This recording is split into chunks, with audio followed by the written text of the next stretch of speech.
Hello सांग मैंने आज करा अंडा तरकारी प्रथम कौन कल अंडा आलू को सिझेदेली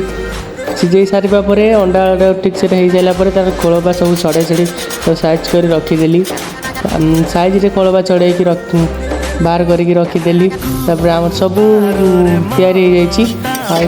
मसलाटा कषिदेली मसला को कषि सारा मसला ठीक भाव में पानी देकी कषिकी आलू पकईदेली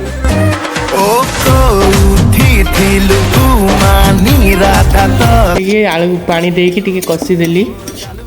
आलू को ठीक से मिक्स करके पानी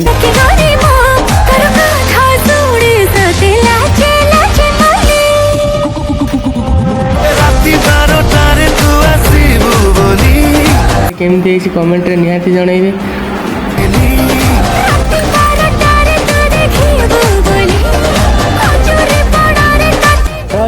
बाय बाय।